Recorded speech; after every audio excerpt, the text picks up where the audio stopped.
Yo, this is Gyromancer here, and welcome to another Video Games First Impressions episode. Today we're going to be taking a look at Orcs Must Die Unchained, created by Robot Entertainment.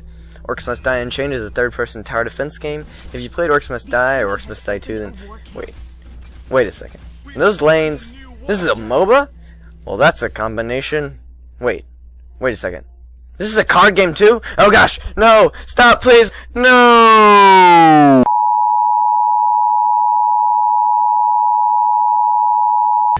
But in all seriousness, this is actually an interesting combination, and it isn't really that much of a card game. Let's go over the basics of the game so you can understand how the different pieces fit together. If you've played any of the Orcs Must Die or Dungeon Defenders games, you'll already know the basics. You'll also understand the basic gameplay mechanics if you've ever played any MOBA. There are two opposing teams who must each protect their own rift in their rift room. The rift is the last room in a series of hallways, each guarded by a guardian and a gate. Wait, was that Gandalf? You aren't Gandalf! It's an imposter! Cheesy lines aside, each team should have a group of people guarding these gates so that the attackers don't escort minions to the rift. The defenders set up traps in the lanes that help take out the other minions. This is the tower defense part of the game. Just like old times. You mean you murdered people with traps when you were younger? You sound so fond of those traps there, old man. Anyways, unlike the minions from traditional MOBAs, the minions in Orcs Must Die Unchained are provided by the players. This is the card game aspect of the game. Players bring decks of minions and traps to each game that allow them to supply various minions for the assaults. So if you're playing defense, you probably want to focus on traps, but if you're an offense player, you should probably focus on upgrading your minions. While the defense is guarding the rift, the offense escorts minions out of the war camps to attack the enemy rift. Each minion that reaches the rift enters it, taking down 1 rift health. Rifts have a total of 20 health, so guard them carefully. Minions, traps, and heroes are bought in the virtual store using money won in-game, though heroes can be bought with gold, which is bought with real money. By default, everyone has starting minions and traps, but no heroes. There's a rotation of 5 free heroes with enough variety that you won't ever need to pay anything unless you really want to focus on one hero. Heroes are the characters you play as. Each hero has a special set of abilities that are focused around either defense or offense.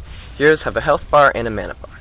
Mana allows you to attack and use your abilities, which I currently view as a problem. Mana regens super slowly despite a few exceptions. If you run out of mana, you are basically useless. Personally, I think that your basic attack shouldn't take up any mana, just your special abilities. There have been many games where I just sit there helpless as a bunch of enemy minions just walk by right past me. I know this is supposed to be a team-based game where your teammates are supposed to help you out, but the main part of playing a game is interacting with it. If I can't interact with the game in any way once I'm out of mana, then the fun and adrenaline suddenly dies and I'm snapped back into reality. Let's move on to something less ranty. The heroes and art design are sort of typical, but wait, is this Dota? What?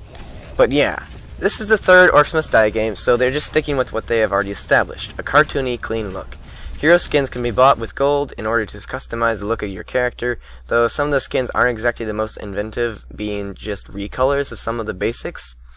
I'd be okay with this if it weren't for the fact that some of the other hero skins completely change the look of your hero, so it kind of seems lazy to just have some of the skins just be recolors and some of them be completely new characters. Oh gosh, what is that? What is he wearing? Put some pants on! The shop also includes various gear and traits that can be applied to your deck and heroes to give them small boosts. These can only be bought with in-game currency. Bosses can also be bought in the shop with in-game currency, which are basically huge minions that take out more rift health than normal. Let's move on to some more gameplay elements. There are 3 main gameplay modes besides practice: co-op, multiplayer, and tournament. Co-op is meant for newer players who are still getting the hang of the game. Players are put on a team together versus a team of bots. In a humans versus bot game meant for new players, you'd think that it would be slightly tipped toward the players winning, but nope. I lost almost all co-op games I played despite trying tons of different team configs. We tried mostly defensive, half and half, and mostly offensive. We also switched up characters in the order of war camps upgrades, yet we could barely win. Granted, this is a team game where we weren't in any communication with each other other than a few chat messages, but for all we tried, you'd think we wouldn't have had a chance. The next game mode is multiplayer, which is more traditional for MOBAs. In multiplayer, teams are composed of human players, though if there aren't enough people, some of the heroes will be filled with bots. The final game mode is Tournament, which is a competitive game mode with rankings and such, but it currently isn't implemented yet. Besides these main game modes, players can also set up their own custom games and invite players. Unfortunately, the game is in very early access, and there aren't too many people who have game keys to get into early access. so there aren't enough people to play with to get a solid impression of overall hero balance, so I can't really speak on that yet. The game is supposed to be free when it comes out, so I might give this game another look later on down the road when the dev team has worked more out.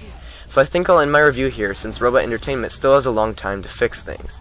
If you do happen to get a hold of an early access key, I'd say it's worth checking out just for a little bit to appreciate something a bit different than the standard MOBAs.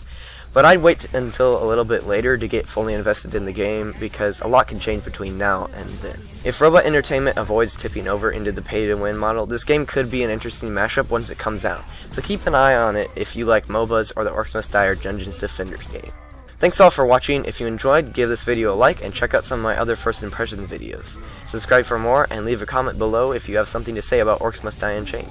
Thanks again. Later.